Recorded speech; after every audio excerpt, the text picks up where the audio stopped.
welcome to episode 11 of Squats and Seances. I am excited to welcome Pat Barber. He is a true OG of CrossFit to the show today. Pat is a 20-year CrossFit vet who specializes in developing coaches and auditing gym culture. He is a level 4 coach who still regularly teaches level 1s and level 2s. He currently resides in the mountains of Santa Cruz, where he enjoys building, foraging, running retreats, and parenting his 4 sons. He runs 2 companies, one called the Fathers Guild, where he mentors fathers, and one called Coaches Development, where he mentors coaches. Welcome, Pat. I don't know how to respond to welcome. Hello. Glad to be here. Over the last few months, I've asked the local and online CrossFit community to share with me what questions they would ask a CrossFit expert if they had the opportunity to do so. Today's conversation is going to feature many of their submissions. I think it'll be a pretty fun Q&A. Some of the questions made me laugh when I went through them. So we'll get right into it. Yeah, I think this is going to be easy for you. I wouldn't say I'm an expert on many things, but CrossFit happens to be the thing where I'm like, you know what? I think I actually am an expert in this specific space. Everything else, fledgling novice. CrossFit, that happens to be where I know a lot. Yeah, I absolutely believe that to be true for you. It's definitely your niche. Before we get into the listener submissions that I had, I like to ask every first-time guest this question. Sure. Can you describe in your own words what gritty means to you? Well, that's funny.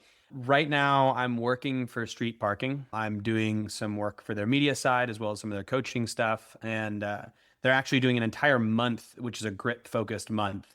So I had to go Google a definition for that and create one that felt right for this space specifically. And that kind of boiled down to the ability to continue going, even when you face setbacks or when you face difficulty or when you face failure. So grittiness is the ability to kind of continue to push through without necessarily succeeding. Stuff gets hard, stuff doesn't feel easy, and you have grit that allows you to push through that. And that is how it was defined there, and that fit with my understanding of grit. That's great. I'm going to create this huge poster of everyone's answers. So thank you for contributing to that. It's funny because when I launched this podcast, that was kind of my catchphrase, community for the gritty. And now I see it everywhere. Yeah. Maybe everyone was just on the same energy wavelength at the same time. Like, man, 2025. Gonna need some grit to get through this one. Yeah, it's an interesting subject though, because like how you form grit in the different areas of life is, different, right? So depending on whether you're talking about relationships, or whether you're talking about fitness, or whether you're talking about work, or whether you're talking about personal development, like there's a slightly different avenue you would take depending on the activity that would make you gritty. And so it's definitely a wide spanning subject. And I find it fascinating. I myself have never described myself as gritty. I've never felt particularly like, I think there's an imagery that it invokes in my head of clearly dirt, right? Like there's like a discomfort there. And I don't find myself to be somebody who like is in discomfort a lot, but I wonder if that's because the things that I pursue as comfort happen to be pretty difficult things inherently. Whereas I think some people need to lean into discomfort and just look at it and go and be like, that's how I'm going to get gritty. So I think it's something that can be done very intentionally, but depending on the area you're working in, it's done in a slightly different way. That's a chameleon of a word. Sure. Is there a dog behind you, by the way? I see something moving in the shadow, and I'm assuming There are 2. Okay. There's a big one lying there who looks dead, and then there's one under they're like, they don't actually get to come inside this room. They want to all the time because it's cooler than outside. But they snuck in here when my son opened the door earlier, so they're just living their best life. I love that. I just wanted to prepare myself in case I saw something large get up behind you and start moving. All right, let's get into it. Question number 1 from a listener. This one made me smile. They coined it going from street to elite. Can you name the top 3 components to becoming a successful CrossFitter? Interesting. The phrasing of the question, street to elite, to me sounded like going from somebody who was just a normal human being looking to live a quality of life into somebody who's looking to compete in the sport of Mm. CrossFit. So that's where my brain went. Hmm. But then the phrasing of the question was centered around how do you become a successful CrossFitter? So I guess I'll answer it two ways. Yeah, One, I think you let's need to start with that define, first part. sure. You want to start with the first one? Yeah, let's just talk about what is it to go from zero to I can successfully work out in a CrossFit gym. And then let's go successfully working out in a CrossFit gym to elite athlete. Got it. I think the first thing you have to do in either of those two cases is define what success means to you. So, in order to actually pursue something with any sort of meaning, you need to define what you're trying to pursue. So, when it comes to going from not like off the street, never doing CrossFit to doing CrossFit, you need to say, okay, well, why do I want to do CrossFit? Mhm. And what is it going to give me? And what am I looking to get from it? And then finding a place that you can get that. So, if you understand CrossFit and you know what it is, the goal of it is to help you live a higher quality of life through physical capacity. So it allows you to perform the tasks of daily life and as like extreme life, even like it allows you to say yes to life. So the things that you would need to do to go from not doing CrossFit to doing CrossFit would be one, defining what you want from it, then finding a place that says they could promise to give it to you and feeling like that place is somewhere you fit in. So I would say when it comes to choosing a gym successfully is you walk in and you talk to the people and you go, these feel like my people, or they don't feel like my people, or these feel like people I want to be around, or these feel like a bunch of self-entitled turds. So I think that each individual gym is going to offer a different thing. And the biggest thing is that you feel like you fit into the culture and the community. The individual program from gym to gym will vary based off of the level of understanding of the coaches and owners who run the gym. And it'll still all be under a CrossFit umbrella for the most part.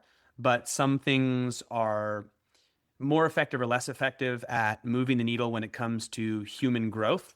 And I don't think that as a new off the street gym goer, you're ever going to find you're ever going to be able to evaluate that. So that is secondary, like Mhm. understanding what the program is to feeling like you fit in. So I would Mhm. say going from like I can't do this to I can is choosing what you want to get from it. I want to lose weight, I want to live a higher quality life, I want to feel more capable, whatever it is, setting that as your North Star, then going to a space and asking them if they can help you achieve that. And then if the interaction feels good there, then go there. And if it doesn't, find another gym and then have the same conversation and then go Yeah. there. Great. That's super helpful for somebody that is considering just walking in the door, getting started. Yeah. And Yeah. then, second part to that question, athlete that's been in the gym, doing really well, feeling like they want to up their game. Yeah. I think the same initial step applies is you want to go why and what are you trying to do? So if you're just trying to live a higher quality of life, upping your game would be a matter of refining the things that you're doing to continue to maximize the adaptations you're getting from the gym. So it would be looking at things like the nutrition that you're taking on board, the amount of sleep that you have, the amount of abilities and ways that you cope with stress outside the gym, the external factors that play into your gym success, as well as your consistency. So if you're just looking to live a higher quality of life, dialing in all of those other pieces are going to be the big focuses for you. I don't think you need anything extra. I don't think you need to do more volume. I don't think you need to do any sort of special program. You need to show up, be consistent, and adjust those other things to be successful. When it comes to if you ask yourself what you're looking for and your goal is to achieve higher levels of competition, like Mhm. I want to go compete at a local level, you need to recognize that the sacrifice that you're making is you are no longer pursuing a higher quality of life per se, but you're looking for a specific goal of competitive performance. So think of it more of like a game. Like I'm going to go learn to play basketball or I'm going to go learn to play football. In order for me to do that, I have to go practice that sport. I have to Mhm. be exposed to that sport. And so in the case of CrossFit, it means being exposed to the sport. And what the sport is slightly higher loadings, Mhm. slightly more volume, and higher levels of complexity. So when you expose yourself to those things, if you're looking to pursue that avenue, it should all come after those other things that I mentioned. Yes. Eating well, sleeping well, being consistent. Yeah. But once you've achieved those and you're looking to achieve a higher level of like competitive performance, then it's about adjusting the volume and the overall intensity and the overall complexity that you're hitting on the daily. And that should be done intelligently to build you up in a well-rounded way, but is often not. And just know that you have a higher likelihood of burnout, higher likelihood of injury. And the idea is to pursue sport for sport's sake, not health. Doing more is not necessarily healthy. It's not necessarily unhealthy, but it's definitely not the place I would go if your goal is higher levels of performance or Yeah. higher level qualities of life, I should say. That's great. I really appreciate the delineation of pursuing sport versus separating out the health benefits of the functional fitness that individual's doing. Okay, Yeah. we're going to shift to the next question. This one came up a lot across different platforms. What is the best way to address joint preservation in an aging population when it comes to CrossFit? Yeah. I mean, the best way to, we don't even say an aging population. Let's just say across all populations, because it's the same general thing. It's just you have more tolerance for things when you're younger. So as you start to have, Generally speaking. generally speaking, you have more tolerance for things as you're younger. You can bounce back quicker. So it's the same general thing, which is not overuse and not improper loading. So improper loading doesn't necessarily just mean the improper weights. It means the improper directions and angles and positions. So when we're training, the number one thing we would want to try to look for is not number one thing. One of the number one things, and one of the top level things, is quality of movement. So making sure we're loading our structure in a way that is anatomically sound. And when you go take courses and you do CrossFit coaching and all that kind of stuff, there's some really big basic points that you need to hit. Things like taking joints through full ranges of their ability, making sure knees stay tracking over toes for the majority of loaded movements, making sure balance stays about the foot, making sure the spine doesn't round out under load. So preserving range as well as function, as well as taking these body through a good long capacity and full complement of its ability is huge for preserving joint health. Yeah. The other thing is to make sure you're not overusing it. So if anything, you would want to err on the side of underuse and then just push capacity as you get better. So move really well. So that's the range stuff as well as the quality of movement stuff. And then error on underuse and not doing too much, especially in things like shoulders and hanging and knees and jumping. As you continue to age, those things take a little bit more of a beating. And just stay in your capacity and then just be pushing the threshold here and there rather than overwhelming too much. Days that pop up that have super high levels of box jumps, maybe do a bunch of step ups. Days that do a whole bunch of upper body pulling, maybe do ring rows and decrease the overall volume. Using the body through all of these systems is fantastic, and it's how we actually stay healthy for longer periods of time. But if you overuse stuff and you move poorly, then you lead towards higher likelihood of degeneration of what's happening. Yeah, thank you. And listeners, I know you guys will get back to this point because this is so key in my own coaching experience as well. People really struggle with scaling back weight and the volume of the movement if they can't move well. You got to get to basics first, full range of motion around the joint, move with integrity, and then we can talk about weight. All right, switching gears again, we've got some gymnastic movement questions. Strict pull-ups, chest to bar, muscle ups. So three different things. Okay. Could you name one for each? One element that you feel is foundational to its eventual execution. So you want strict pull-ups, do this one thing. Start knowing there's going to be more, right? It's never just a single thing. Strict pull-ups, chest to bar, muscle ups. Well, so as a general rule, when you're looking to train any gymnastics piece or actually any piece in general, when we're trying to get to a place that we're not currently at, you want to pick scales that as closely as possible mimic the actual movement, but then vary those scales up as you continue to do them. So I think the number one overarching rule that I'd say across all three of these is never get stuck in a single scale. So a lot of times people will want something and they'll just do the same thing over and over again in order to get it.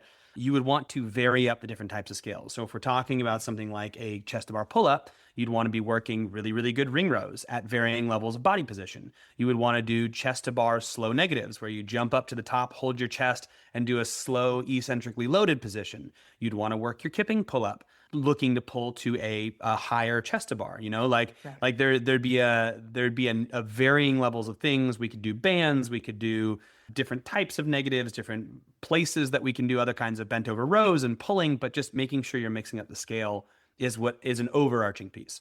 So the three movements that you said were one, strict pull-ups, the other was chest to bar, and the other last was muscle ups. Yep. For strict pull-ups, I think you need damage. And the hard part about, right? So like the way we improve as human beings is we damage a system and we stress it, you should say. The body responds by actually healing and becoming better. There's this process of damage to recovery. And that's the thing you're always balancing with any kind of physiological training is damage and recovery. Right. Yep. So I would say for chest to bar pull-up or for strict pull-ups, slow negatives are my favorite go-to. Just like where you're jumping up and doing slow negatives down, all the way hit the bottom, boom, and then jump back up to the top. And I like to, at that bottom piece, hang for a second and make sure you get the full complement of the shoulder and then jump back up. So do those in classic strength and conditioning sets, Right. like hypertrophy style, 12 reps, like 3 sets. Like even then that might be too much. So error on the side of slightly too little, maybe sets of 6. So like half the range, half the number of reps. So sets of 6 for 3 sets for the first time you do it, and then go to 8 and then just see how much damage it's doing to you, because you don't realize that eccentrically loaded movements, that lengthening phase of the muscle that you're resisting, do a lot more damage. So you have to do less of them to have the same amount of damage done versus something that's concentric like a strict pull-up. Right. So, And there's a latency period, right? Like you're not probably going to feel that in that moment, but no. 12 hours later, you're going to feel it. You're not, you're going to be like, you guys this doesn't listeners feel too bad. Yeah. You'd be like, I feel great. I'm going to do another 6. I don't know what's wrong. And then Yeah, tomorrow so- you're like, I can't lift my arms up. Yeah, yeah. I would say that would be a thing that you could spend time on is strict pull-ups there. The next one would be chest to bar. For chest to bar, so chest to bar is generally done via a really dynamic kip and then a high pull, right? Yep. So I would say there would be 2 things: is making sure your kip is dialed, making sure you're fully using the complement of the hip, because it's if you're doing a half kip and then expecting to get a good upper body pull, you're kind of scrooged.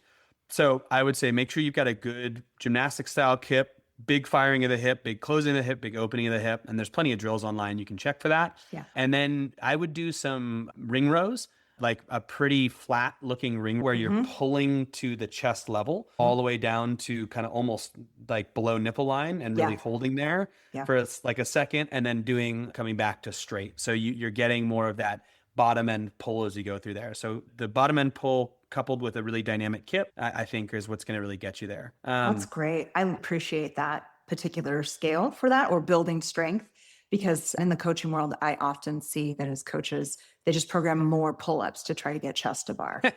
Right. And so where do you get that deep pull? You're right. And you got to have the full opening of the hip, and you need to be able to pull all the way to your sternum. So I think that's great. Thank you. That's a really good example.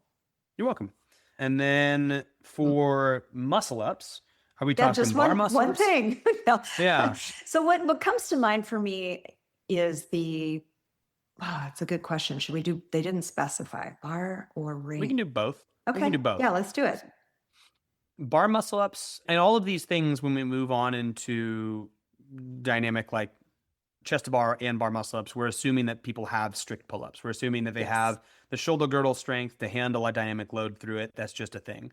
I would say bar muscle ups, one of the big things that I see working for people is recognizing that it's far more of a toes to bar movement than a chest to bar pull up style movement. Right. So making sure your kip is more of a drive down and elevation, where like you're doing that big dynamic hip from the chest to bar, but instead of pulling to the bar to get that chest to the bar, you're doing more of a drive down, like a lat pull down that elevates your body up behind it. So doing a lot of these big kips that then with a lat pull down, more like a toes to bar. So your body is behind the bar that you can then work on diving forward to it. So I would say that that general psychological framework is what tends to get people closer to it. And I've been criticized for this before, and I am happy to put it out there. There is Do a it. time, there is a time and place for me where if somebody shows me physiological strength, they show me all these other things, and they have this psychological hurdle that you're seeing them just get stuck. I have allowed people to do a chicken wing for the first or second Yeah. or third time, or and they're in the open and it's like they're about to get their first one and you Yeah. do it. I've heard people have horror stories of this where they tear biceps and they tear pecs, and I've never seen that. I've never had that happen, and it's like on the fly a call that I'll make, but it's not really what I would teach. But if someone's having the psychological hurdle, I would head there. For ring muscle ups, the the progression for the ring muscle up is so good that they do at the level one, Right. and having It people, really is. Yeah. yeah, there's such a kinesthetic awareness that many people don't have of how to stay tight, how to pull to here, how to dive the chest through. So just doing tons of reps on a much like strict reps down on really low rings is huge for me. A unique one that I would say that people can do is a ring muscle up negative.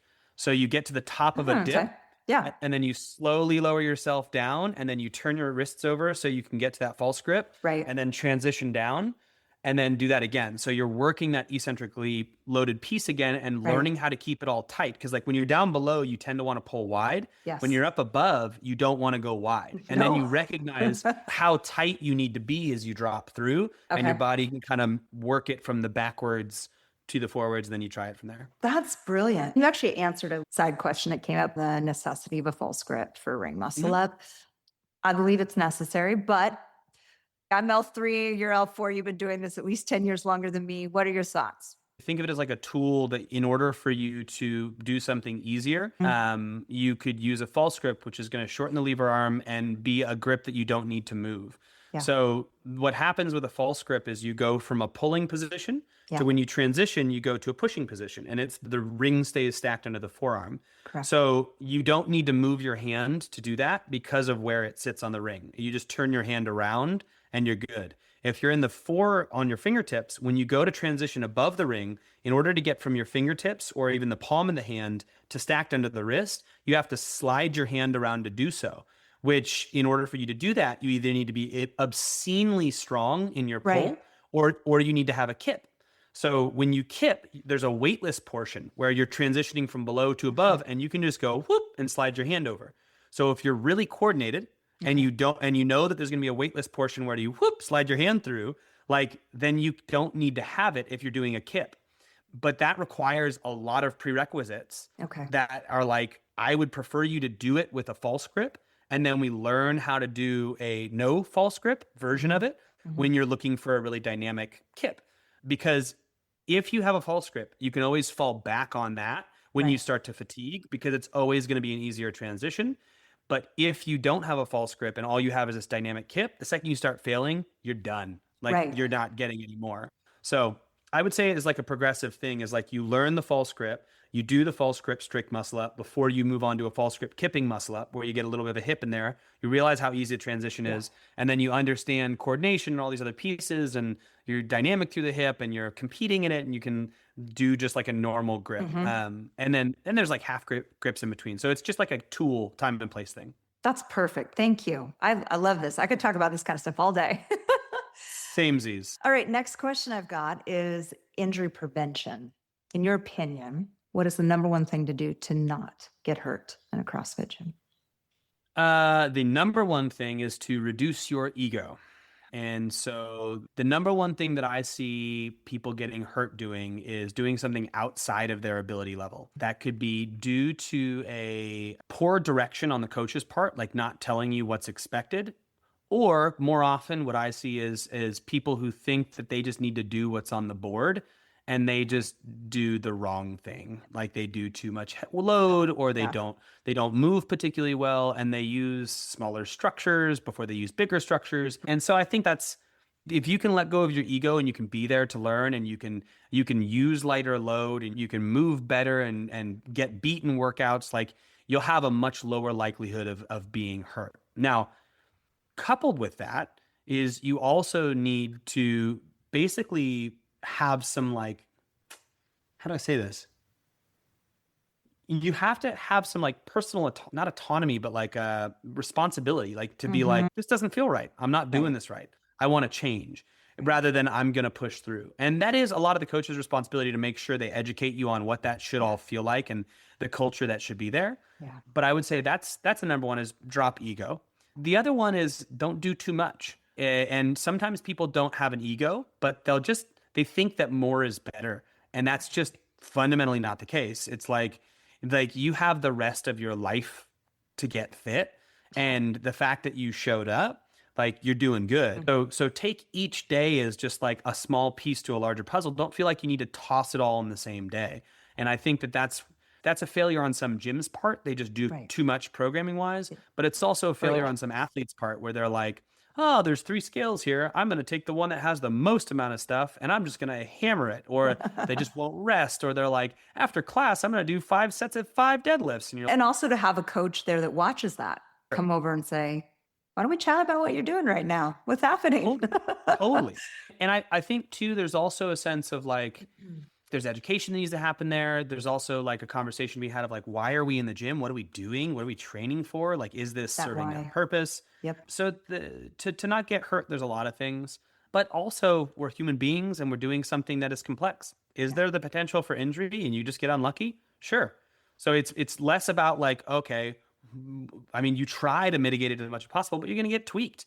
Oh, Like, yeah. it's like, I know how to move really well. Yeah. I get tweaked, You but then can I go, sneeze and get tweaked. And at totally. where I'm at now, some days I roll over in bed and I'm like, oh, no, Yeah. that Yeah, and, doesn't and feel you like and shit. you and you go, okay, well, what happened there? Was Yeah. that just unlucky, or was there something I could have done? And you don't dwell on it. You just go, ah, it's a bummer. Okay, whatever. Like, Yeah. I'll figure it out. I'm gonna try not to do that again, and I'm gonna heal myself. Then I'll come back and hit it again. And that ego component, man, I was just talking with someone about that this morning at the gym. Huge. Yeah, Like knowing yeah, enough to know that I could do more, but I also shouldn't. And I don't have to. Right. So let's totally. say someone's already hurt. They already got hurt, whether ego or just sneezing in my Sure. case. What's the most important thing they can do for their recovery as it pertains to the scope of CrossFit? Uh, I would say, I mean, all injuries are different, but I would say, depending, like the vast majority of them, like movement is pretty good. As long as you're moving pain free, like you come in and you do things that are outside directly eliciting pain, that continued consistency will keep you on track with the other goals that you have. So whether you have to scale, you have to change, you have to modify, whether it be something close to the movement or even something Right. totally different, trying to find things that you are able to do and continue to do them is massive for your overall psychology. There's Huge. also studies showing like a loss of atrophy, like a decrease in atrophy on sides that are not used when you use the other side. I don't know exactly why or what science is Yeah. going on there, but like, just stay moving if possible. And then the external things that you can do are, you can look to try to take care of yourself. You can Mhm. eat better, can Mhm. sleep better. You can try to get massages and body work. Yeah. You can take care of your mental and emotional health. Like, there's all kind, you can think more positively. There's a lot that you can do to try to like move you in the direction of just like, hey, this is temporary, I'm going to be okay. And Yeah. like, and just keep doing the things. Cause like we said at the beginning, I mean, failure is inevitable with this. Right. It's just a matter of how we cope with that. It's that gritty piece. Yeah. I think some people think of like gritty as like, I hurt myself, I'm going to use it anyway. It's like, nah, dude. No. Like, I hurt Yeah. myself. What can I do? How can Yeah. I look at this in the best light? And how can I not let that pain happen again? Yeah. Show Um, up, keep moving. I yep. appreciate that you mentioned those studies on the muscle atrophy or versus not losing the muscle mass Mhm. on the non-injured sides, benefits to single arm or single leg training or whatever it might be, depending on the type of injury that individual has. Thank you. Mhm. All right. You Sure. ready for some personal questions? Sure. That Okay. was So, easy. yeah, they want to know, what nutrition protocol do you follow, or if you follow one, and why? Yeah. I'm curious on Um, this one too, as a nutritionist. Let's hear. yeah. I think nutrition is it's probably the most important subject to understand to some degree. And I think part of understanding nutrition is that by no means is there a one size fits all. And the variable nature of the human experience, as well as the seasons of life that you find yourself in, you will be eating different things. And there are so many people who have hangups and psychosis around food, whether it be excessive consumption or excessive suppression or just emotional connection or anything in between. So it's a very broad and dangerous but vastly important subject to consider at all times. And I think for other people, I try to figure out where they're at and what's going on and just give them tools that will help them be consistent with better choices. For myself, I've done everything. I like to tinker. I've tried keto. Same. I've done zone for years. I've done just calorie counting. I've done higher carb. I've done lower carb. I've done one meal a day. I've done intermittent fasting. I've done everything in between. It's been super fun. And I think that depending on the person you are, something might work better for you. So in general, what I do right now is I will mainly track not loosely, but I'll track my breakfasts and my lunches just to know like roughly how much macronutrients and protein, carbohydrates and also total calories I'm having throughout the middle of the day. And then based off of that, eat a smaller or larger dinner. And a lot of the year, I'll just eat. I eat relatively the same stuff all the time. And if I find myself making worse choices more often, then I'll redial in and do what I'm doing now, which is weigh and measure a little bit tighter. Just because weighing and measuring allows you to have some objective data that you can look at and go, okay, here's what's going on. And then the variation in that comes from just tweaking macronutrient content or overall caloric content, or that's about it. In terms of avoiding stuff, I don't do super well with ice cream. Like I can do dairy just fine, but ice cream sugar combo, I end up like really feeling it in my throat, my nose and my stomach the next day. Doesn't mean I don't eat it. It's just I tend to avoid it.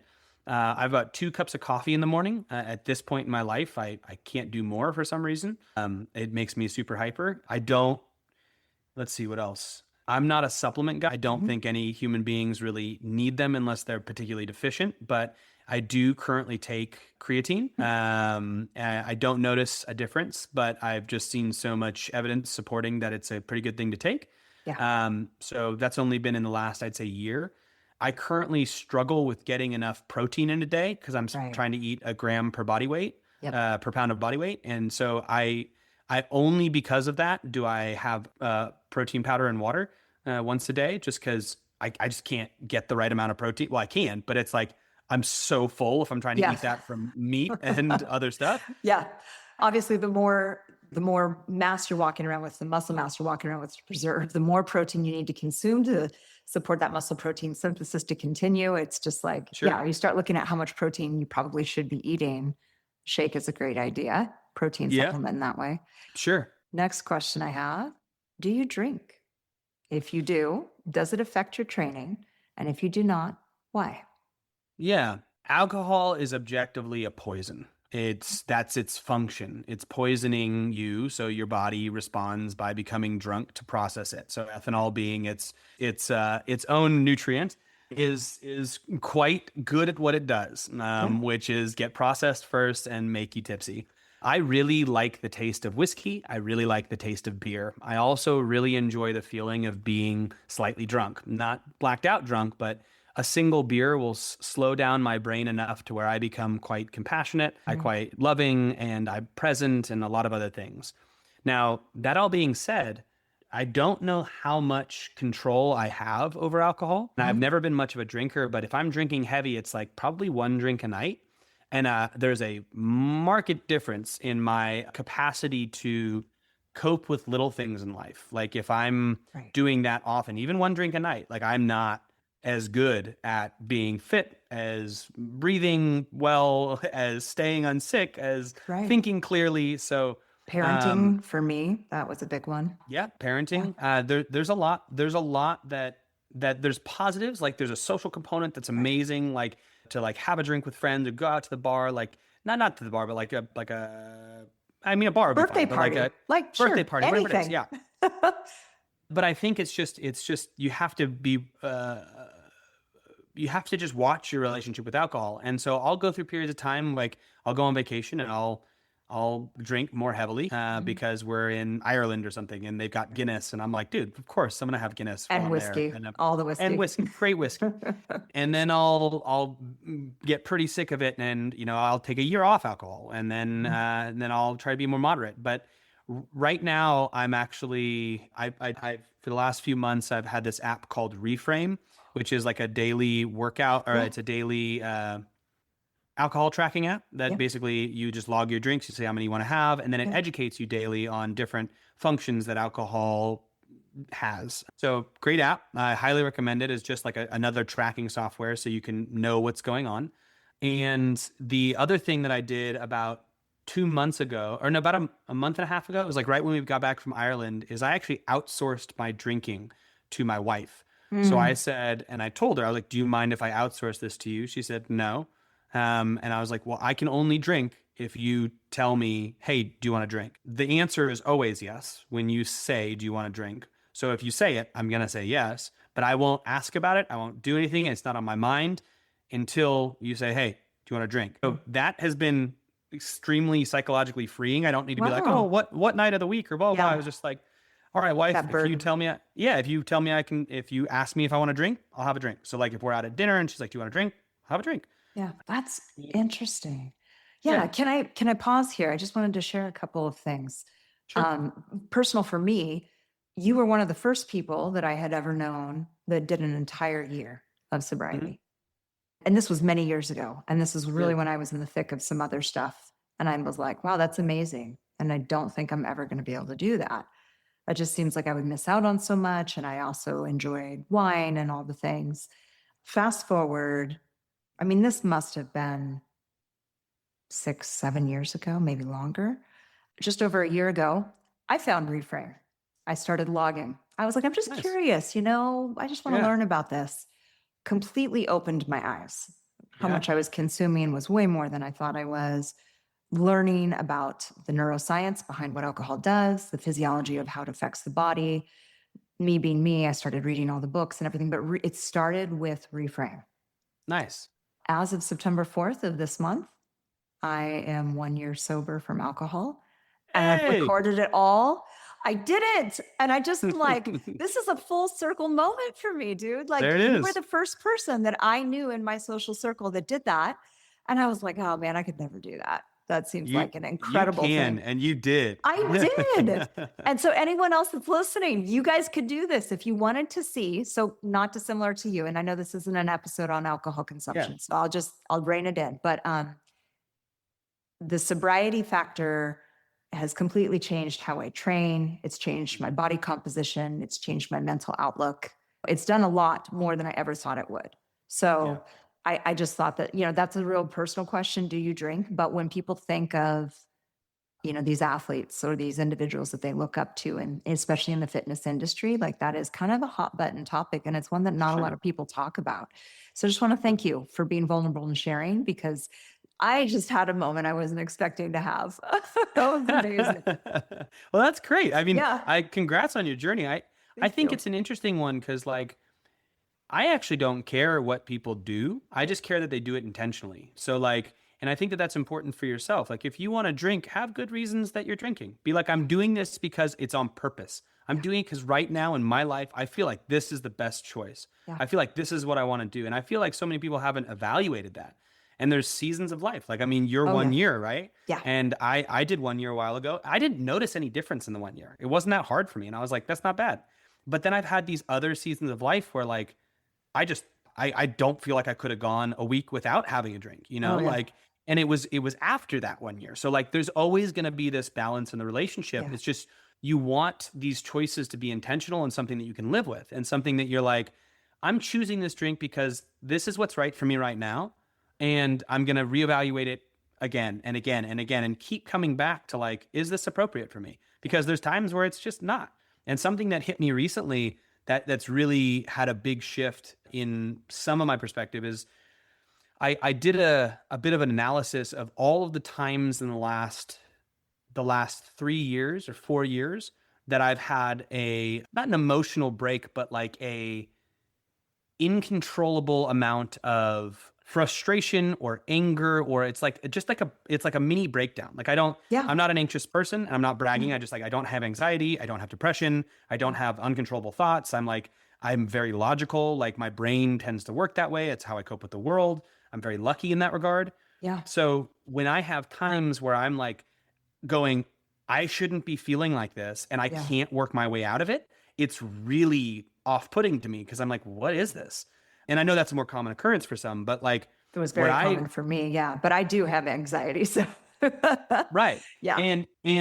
And so but this allowed me to examine. So I looked at all of those times and I realized that every single one of those times was usually on some sort of like it's over a holiday or like on a Hmm. vacation or something like Hmm. that, where there's been repeated nights where I've had four or more drinks. Yeah. And the thing that I realized it was, and this has happened in New Zealand, it's happened in Ireland, it's Yeah. happened in Hawaii 3 times, it's happened in on the American River most recently when I had a trip there, where I'm like, I'm in these places that are great and I'm a happy person and I'm generally good at making my life feel great, not in these places. And I'm in Right. these amazing places and I'm like, Why do what? I feel like And I'm logically going like, what is going on? And yeah. so something I'm re-going back through the beginning stages of Reframe because I like to restart when I have had a long period of time off, and they redo those educations. And one of the ones that's from the early like first 6 days, they talk Hedonic about the set point. the hedonic set point. Yep. And they talk about the hedonic set point. Essentially, this is how you feel pleasure. We all have it naturally. And it gets elevated to a Mhm. point where, like, if you are continually having four more drinks, your hedonic set point goes up, where things that normally make you happy no longer make you happy. And so all of a sudden you're sitting there just feeling like a turd and you're like, what's going on? This is like not how I normally feel. And you can't logic your way out of it because there's a hormonal thing going on Right. that you're like, what is happening here? Yeah. And then to double down on this, that helped me like really connect the two, was a lot of what happens in these times is I'll become more needy with Mm. intimacy from my wife. So I'll be Mm. like, and I'll blame it on that. Like, we haven't had sex or blah, blah, blah. This is bothering me. And this is the problem. But it's not. I think what it Mhm. is, it's my body being like, hey, you are feeling lower than you normally do. What are Mhm. the things that will get you back higher? You've got alcohol. What's your Right. other thing that Oh gets yeah. you?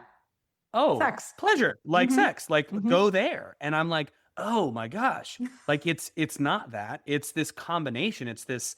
So my body's seeking to get back to that homeostasis, Mhm. and I can't do that anymore. I don't think I'll ever be able to justify more than four drinks for more than one day. There's a lot of really good research out there on what happens with dopamine in the Yeah, body, and yeah, that wave pool effect. So you're just kind of waiting now for the waters to settle because you're like too much and then not enough and then too much on the other side. Oh my yeah. gosh. So Yeah, that's so I outsource powerful my stuff. drinking. Thank you for sharing. People need to You're welcome. they need to hear about it. Like I do think that people should know, like it does make a Sure. difference. And if you want to live your best life, probably moderation around alcohol, or for some individuals, if it's right for their season, cessation of alcohol consumption, that can really be helpful. I'm going to circle back to the questions here. So we already talked about supplements. The last one I think I'll ask before I want to talk about the games with you Sure. was, do you even sport? Sport. Do you even sport, as in the theoretical hierarchy of an athlete, right? We've got all Oh, of those gotcha. things. What's your sport, Pat? I play everything. So I am a what is it? Audiophile? What's the term for many faceted person? I do all sports. I've always loved. That's how I got into CrossFit. Is like I did Mm. every sport, and I was like, this looks fun, and there was so much stuff in it that I was like, Right. this is really cool. It feels Yeah. like I'm getting exposed to a lot. So these days, my main sports are I play volleyball. So I play doubles beach volleyball, and I surf. And those are the two things that I'll invest my time into. I still play like soccer with my son, badminton or ping pong, or I'll go bowling, or like I do everything. But like my main sports that I actually put time and effort and energy into would be volleyball and surfing. Fantastic. Yeah. All right. You ready to chat about the games? Easy day. I read somewhere that you've been there 6 times as an athlete competing. Is that Yeah. true? 8, 9, 10, 11, 13, 14, 7. No, there's 6. Yeah. Six. Okay. So you guys Yeah. got that 6 times. No, 15. Wait. It's 6. Yeah, something like that. 6. I feel like anything over 5 is like, okay, you've already surpassed what I was there. 99% of the populace is going to do. They wanted to know, could you just generally describe what it was like when you were competing? And I think if we want to be more specific, because that question is very open-ended, how did your nutrition and training differ from sort of life as you know it now in a maintenance phase, just to be able to Yeah. do your sport and excel at life in general? So what was it like when you were training to be a games athlete?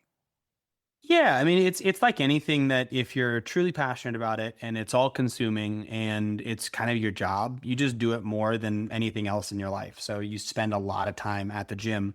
I was very fortunate to start this sport when it was very young. So when I initially started, we were just doing one workout a day and we would do that one workout really hard. And then the games supported that. Like there were not that many workouts in a single day, and it was kind of a spectacle when there was. But then 2009 really switched that around on its head, where it was like all of a sudden it became the survival of the fittest rather than who is the fittest, and it was just so many workouts. And the people who won were people who did multiple days of training. So when the sport shifted to having volume, then volume goes up as an athlete. And when volume goes up, you need to be more precise with nutrition and sleep and all of the recovery that you're doing. So what it was like in the later years of training was a lot of being in the gym. And basically, for me, I was always very fortunate that I had really good training partners. I had a group of athletes around me that I would beat them some days, they would beat me other days. And so every day you're just riding that threshold of beating people in different types of modalities and just doing that over and over again while trying to eat to maintain a caloric balance and not dwindle away into nothing, which is easy when you're at 27 and everything works, Yeah. It's way different in the 40s. Yeah. It is different. But Yep. And so it was just a game of competition is a game of energy management, and training was a game of injury management. I was fortunate enough to not have any major injuries, and it really enjoyed the act of competing. So it was very fun, all-consuming times. Yeah. But then I grew up. Yep. As we all do. You say that. There's plenty who don't. That's true. Yeah, I should eat my words there. That's where you met your wife, right? Is that where you and Taz met? Yeah, Taz and I met in the 2009 games. And did you compete on a team with her? I have competed on a team with Taz twice. So we competed for CrossFit New Zealand in 2010. We competed for CrossFit New Zealand. And in 2014, we competed for NorCal CrossFit together. That's awesome. So I guess you kind of answered my next question, last question on the games. Would you ever do it again? Would you ever try to compete again? No. I've done what I wanted to do. There was a number of years where I used to go back to the games and I'd sit there and I'd watch and I'd be like, dude, maybe take another crack at it. Because I'm got the itch. I was very gifted. Like I've worked hard, sure, but there's been a lot of gifts given to me in terms of physicality. I don't think I ever, and I'm going to be honest, I don't think I ever reached my true potential of what I was capable of. But what it would have taken, I never reached my physiological potential. I think I reached my psychological potential of what I was willing to do. And I think there's a very big difference between those. Like I could have been stronger, faster, more capable, a lot of other things, but I didn't have the psychology to do the things that were necessary to be there. I did everything I wanted to in the sport. I got what I wanted from it on that side of it. And I am 100% contented to compete in other things like volleyball and bowling and badminton and raising my kids. Yeah, that's not a competition, but yeah. Well, I mean, maybe just with yourself sometime. Thank you for sharing that. I wanted to talk about coaching development and leadership. This is something that's really near to my heart. It's so funny. I don't think synchronicity is by accident. I had this memory come up on my phone.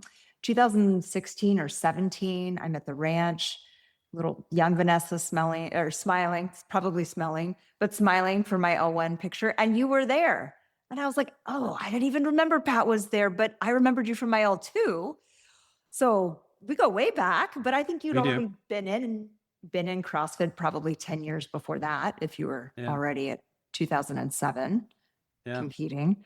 And so you have mentored more developing coaches than we can probably count, and you run coaches development. And I Mhm. want to talk about that a little bit. So you're offering services because, of course, I did snooping.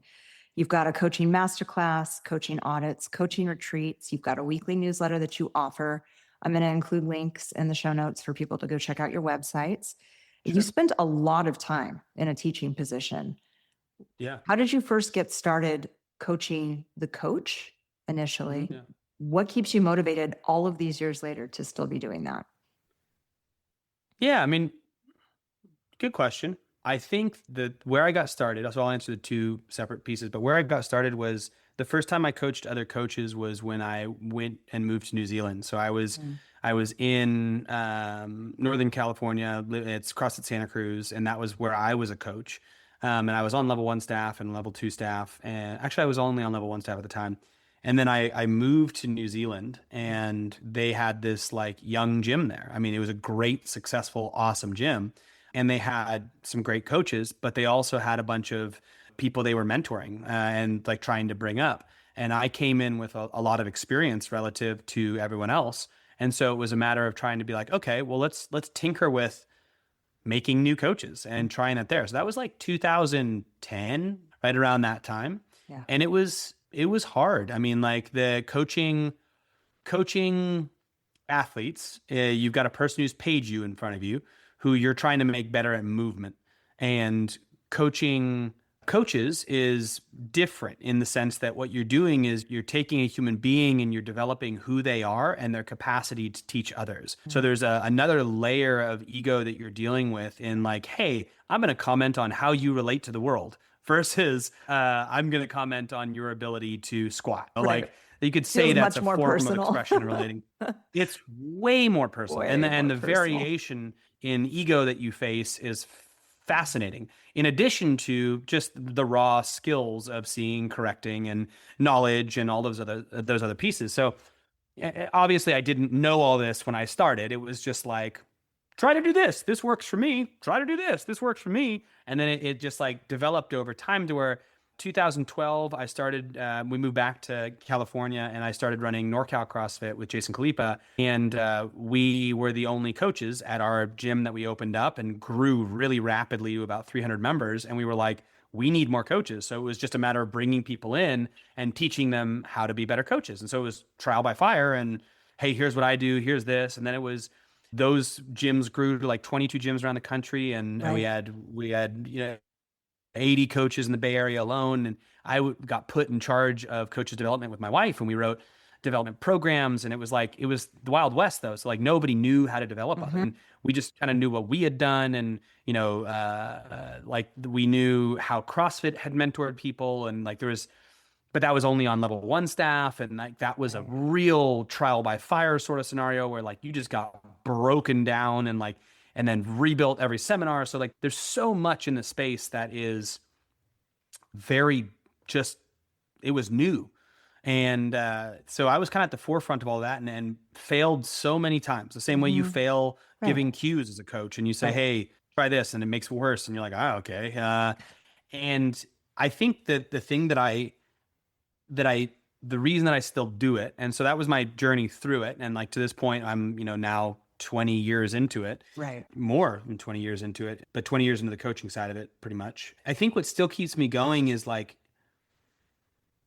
two things. One is the profound impact that these coaches have on their people, right? So Mhm. if I can make a better coach, then the hundreds, if not thousands of people that they interact with will have better lives. So I'm like that step back removed. So I find a lot of Mhm. purpose and meaning in making my job or their job better, like what they do better, because it's going to have a ripple effect that transcends me in a way that I couldn't do on my own. So Right. Yeah. if I can, it's the same thing as like raising good kids. You have five kids or three kids and you raise good kids, their ripple effect on the world is far greater than you could do as an individual. So it's a Right. very compelling reason to involve more of those in there, right? Yeah. So I'd say that's one of the things. And the other thing is like nowadays, like I find all of the basics around seeing, correcting, and movement patterns and all those things, that's pretty straightforward and really easy to do, and actually where a lot of people are. But what I really enjoy now is relating with the individual. It's like connecting with a human and going, okay, where are they at in their journey? Where are they at? Like the same way a coach does with an athlete. Hey, where are they at in their journey? I'm going to offer them this. You go with a coach, it's like, where are they at on their personal journey? Great. What do they need? Do they need a soft hand? Do they need Mm, someone to tell them like a very hard truth? Do they right. need to be held accountable? Do they need to hold themselves accountable? Do they need more seeing correcting drills? Do they need like more emotional development? They need to Mhm. not take stuff personally. Like that stuff is still quite fascinating to me. And there's like an unending bit of discovery that you can do there with people. So I find the mechanics of coaching these days very, very simple to teach. Hey, find stuff that's wrong and make it right. But the and that's easy for me to deliver. And the developing of people, the coach's development side of it, I find to be very intriguing and meaningful on a very deep level. And so that's Right. why I keep doing it and still have a lot of passion for it. I imagine it's a very nuanced practice. There's no two individuals that are going to be in the same place at the same time. No. Everyone's Yeah. going to need something a little bit different. How would you define an excellent coach? So they would have to have basically a tiered level of ability. So they would have to have the ability to do all of the mechanics of coaching, which is seeing, correcting, presence and attitude, group management, like all those six criteria. They have to have those in spades. But then the thing that takes them from like mediocre Mhm. to excellent to me, or like good to excellent, is an individualized relationship with each person that they interact with. So, whatever type of an interaction that they're having, they're giving that person exactly what they need on both a fundamental, just movement level, but then a personal level as well. So, I would say it's like low level coach is just presenting information, mid level coach is like presenting information and then also making individualized movement changes. And then, like, top level coach is making individualized movement changes as well as developing who the human being is Mm. through a subtle difference in interaction that you have with each person. So it takes it into a realm outside of just the peppering of cues and more into the relational realm. That's really good. Yeah. Thank you for sharing that. If headquarters brings back the L4, I'll be keeping that in mind. Should I try Hell yeah. it? Yeah, I'm it's an waiting. interesting thing though, because I think that there are people who try to jump levels, right? So they'll go, okay, I'm gonna relate to the person, but they don't see and correct. And you're like, you shouldn't do that. I mean, you could, but like you're gonna be minimally effective at your actual job, which is making them have better movement. You Right. know, like Yeah. so like people will like sometimes they'll just, I don't know, it's finding out where they're what they know and what they're doing is like the best thing for me. That's like those are the coaching audits that, like, if I can watch Hmm. someone's class, I can be like, cool, you clearly prioritize relationships, great, we Right. don't need to work on that, let's work on these things. Or cool, you clearly prioritize nothing, let's start with the basics and seeing and correcting, you know, like Right. it's Go it's back. fascinating to see where people are at. Just a few more questions. I'm going to have to Sure. let you go here. What is one of the biggest coaching flaws that you observe? There was one that you see most often. Just not coaching. I mean, Mhm. I see so, and so I'll define coaching as the difference of making individual change happen in a person. So teaching is just relaying of information. Hey, put your knees here, lift your chest up, drive your elbows out, blah, blah, blah. Like you're just telling, hey, on this squat, I want to make sure you go below parallel, blah, blah, blah. Like those are just statements until you go on this squat, I want you to go below parallel, a little deeper. That one, good. That Right. a little deeper, that one, good. That was coaching. That was what took it from the relaying of something that you wanted to actually getting what you wanted.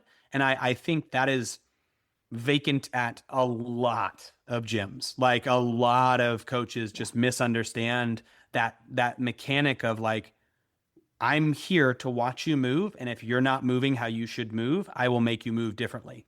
Yeah. That is my job. And I'm going to do that through cues, not dissertations on movement, but like try this, do this. It's very quick little peppery thing. So I would say that's the number one thing that I see Mhm. is the lack of coaching overall.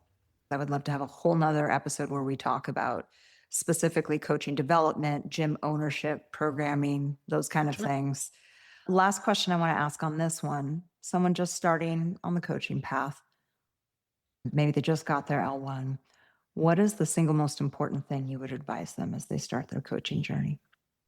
Single most important thing for a Mm-hmm. coaching journey.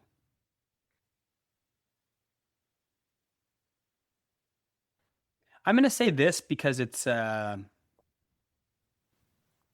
because you can actually, that's interesting. I don't know. It's hard to pick one. There's It probably is hard to pick. many things you could tell I, somebody. yeah, I'm like trying to figure out if I want to go like mechanical, like something that's like, hey, do this and prioritize this, or emotional, right? And relational. Because like there, Why okay, don't you give me your best for both? I'll give you my best for Because both, and anything you put you out have to here do is just going to help people. you have to do both of them. Okay. Uh, you have to create a space that people want to be. So that can be through humor, it can be through success, it can be through relationship, it can be through music choices, it can be through like fun. Like you need to make sure you prioritize that people in those classes are stoked that they were there with you. If they are not stoked, they will not come back and you cannot help them anymore. So first and foremost, they need to have fun, and it doesn't need to be your fun.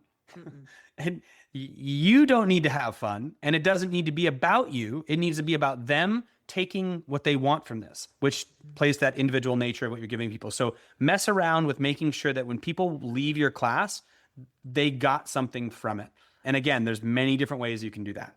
Preferably you do it in all the ways, but pick something that you're really good at and give them that.